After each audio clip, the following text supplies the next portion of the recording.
Most of us have seen images of men walking on the moon. Now, even though the astronauts are wearing really heavy suits, they seem to bounce around the surface of the moon with very little effort. How is it that we can bounce around on the moon with ease while jumping here on Earth requires a lot of effort? The answer to this question lies within the difference between mass and weight. Mass is a measure of how much matter an object contains, while weight is a measure of the force of gravity on the object. An object has the same composition and therefore mass regardless of its location. For example, a person with a mass of 70 kilograms on Earth has a mass of 70 kilograms in space, as well as on the moon. However, that same person's weight is not the same since gravity is different in these locations. The person will weigh less on the moon because the moon has less gravity. To better understand the concepts of weight and mass, we must first consider gravity and its effect on objects. So what is gravity? Gravity is the attractive pull between two objects that have mass. The strength of gravity is directly proportional to the amount of mass of each object. In other words, the larger the objects, the greater the gravitational attraction between them. For example, the gravitational pull you experience on Earth is much greater than it would be on the moon, because the Earth's mass is greater. An object with twice as much mass will exert twice as much gravitational pull on other objects. On the other hand, the strength of gravity is inversely related to the square of the distance between two objects. For example, if the distance between two objects doubles, meaning they're twice as far apart, the gravitational pull decreases by a factor of 4. This is because 2 squared is equal to 4. This means the effect of distance on gravitational attraction is greater than the effect of the masses of the objects. Gravity is a force. A force is simply a push or pull experienced by objects that interact with each other. The interaction can be direct or at a distance, which is the case of gravity. Newton's laws tell us that if an unbalanced force acts on an object, it will change the object's state of motion. In other words, the object will accelerate. Since gravity is a force, gravity causes objects to accelerate. Let's look at an example of how gravity causes acceleration. If you drop a ball from a cliff, you will notice that the speed increases as it falls. It accelerates due to gravity.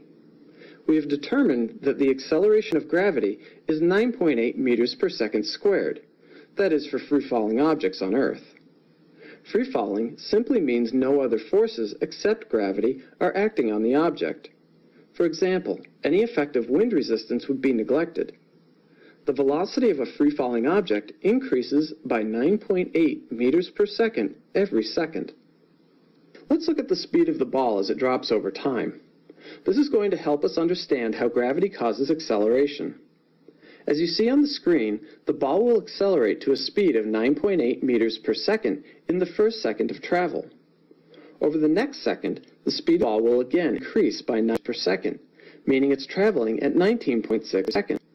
The same thing will happen in the third second, so the ball will be traveling at 29.4 meters per second. With each second, the ball's speed increases by 9.8 meters per second. The acceleration of gravity is so important that it has its own symbol. It is often abbreviated with the letter G. G is equal to 9.8 meters per second squared. That's the acceleration of gravity here on Earth for free-falling objects. Well, what about weight? Weight is a measure of the force of gravity acting on an object. According to Newton's laws of motion, force is directly proportional to both mass and acceleration. The equation for force is F is equal to m times a, where m is equal to mass and a is equal to acceleration. We can use this equation to solve for weight. All objects on Earth, whether they are falling, thrown, or even sitting still, experience the effect of gravity. Therefore, we can determine the weight of an object using the acceleration of gravity. Let's look at an example. How much does a 100-kilogram man weigh on Earth? Let's first recall the formula for force. F is equal to m times a. Now substitute weight for force and the acceleration of gravity, g, for acceleration. Weight is equal to m times g. Now plug in the values for m and g and solve for weight. weight is equal to 100 kilograms times 9.8 meters per second squared.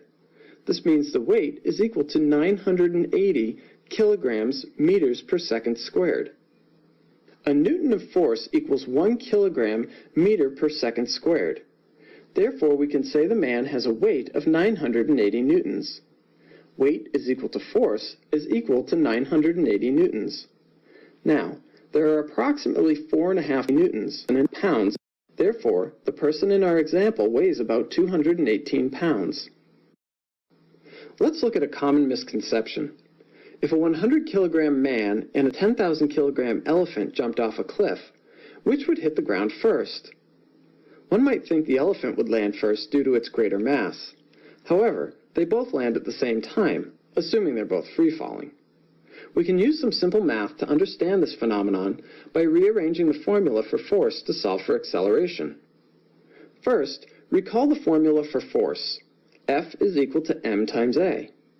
Now, let's rearrange and solve for acceleration. A is equal to F divided by m. As seen by the formula, acceleration is directly proportional to the force and inversely proportional to the mass of the object. Increased force tends to increase acceleration, while increased mass tends to decrease acceleration. Now, the elephant in our example has 100 times as much mass as the person. This would decrease its acceleration. However, because the elephant has 100 times the mass, it experiences 100 times as much gravitational force.